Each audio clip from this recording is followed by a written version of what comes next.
Banyan tree. The night was thick with silence, broken only by the distant howl of a jackal. I sat on the charpoy outside our mud brick home, the cool Punjab breeze brushing my face, when a sharp scream tore through the village. My heart lurched. It came from the old banyan tree at the edge of Alina, where no one dared linger after dusk. Stories of restless spirits and cursed shadows clung to that tree like moss. I grabbed my dupatta, wrapping it tightly around my shoulders, and sprinted toward the sound, my slippers slapping against the dirt path. What I found there would change my life forever. The village of Alina, nestled in the heart of Punjab, was a place where time moved slowly. Days were filled with the hum of tractor engines, the chatter of women at the communal well, and the laughter of children chasing kites across mustard fields. I was 16, full of dreams bigger than the village could hold, but tethered to its rhythms. My best friends, Saima and Kieran, were my partners in mischief. We'd sneak guavas from Old Man Haroon's orchard, giggle over silly gossip, and plan grand adventures we knew we'd never take. But that night, under the banyan tree, our carefree world cracked open. The scream had come from Kieran. I found her crouched beneath the tree's gnarled roots, her eyes wide with terror, clutching something in her hands. Saima was there too, her flashlight shaking as she whispered, "Alina, don't come closer." But I did. I always did.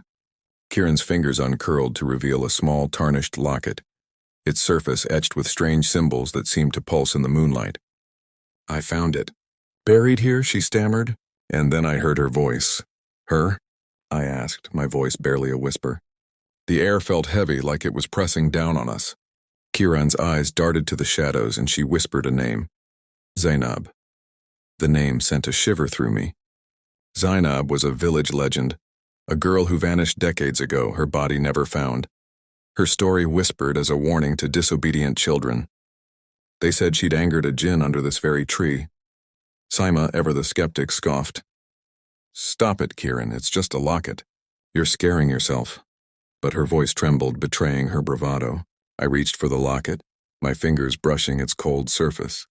The moment I touched it, a sharp jolt ran through me like a spark of electricity. I saw a flash, a girl in a red shalwar kameez, her eyes pleading, her hands clawing at the earth. Then it was gone.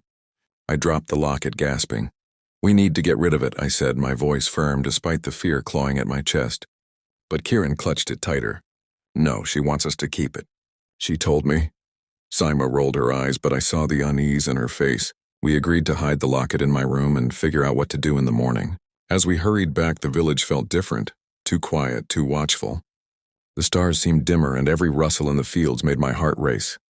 The next day, the locket was gone. I tore my room apart, but it was nowhere. Kieran swore she hadn't touched it, and Saima just shrugged, saying maybe it was for the best. But strange things started happening. At night, I'd hear soft whispers outside my window, words I couldn't quite catch. Saima's little brother swore he saw a girl in red by the well, but when we checked, there was nothing but a damp footprint in the dirt. Kieran became obsessed, sneaking out to the banyan tree every night, muttering about Zainab's voice.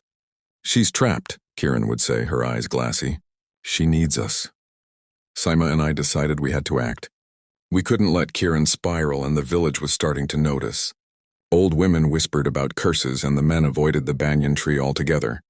We dragged Kieran to the local mulvi, hoping he'd dispel whatever was haunting us. He listened to our story, his face grim, and gave us a taweez to bury under the tree. "Don't speak of this again," he warned. "Some doors, once opened, don't close easily." That night, we went back to the banyan tree, armed with the taweez and a shovel. The air was thick with the scent of jasmine and something sour like decay. As we dug, Kieran hummed a tune I'd never heard, her hands trembling. Saima kept her flashlight steady, but I could see her lips moving in silent prayer. The hole grew deeper, and just as I thought we'd bury the taweez and be done, my shovel hit something hard.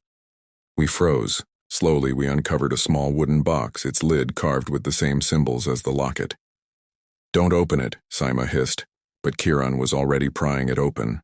Inside was a bundle of letters, yellowed and brittle, tied with a faded red ribbon. They were love letters, written by Zainab to a boy named Asif, a name we'd never heard in Alina. The last letter was different, scrawled in a frantic hand. It begged Asif to meet her at the banyan tree, promising they'd run away together. "They'll kill me if they find out," it ended. We sat there stunned. piecing together the truth.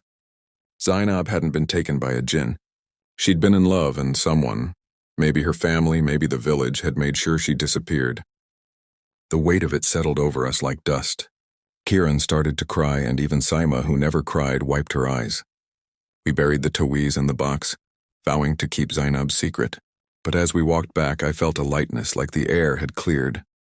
The next morning, Kieran was herself again, laughing as we stole parathas from my mother's kitchen. Saima teased her about her ghost obsession, and we planned a silly vlog to capture our village life. Us dancing in the fields, sneaking into Haroon's orchard, and pretending to be haunted by Zainab for laughs. The locket never reappeared, and the whispers stopped.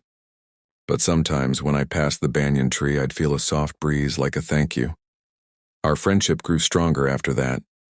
We'd faced something bigger than us, something that tied us to Alina's past.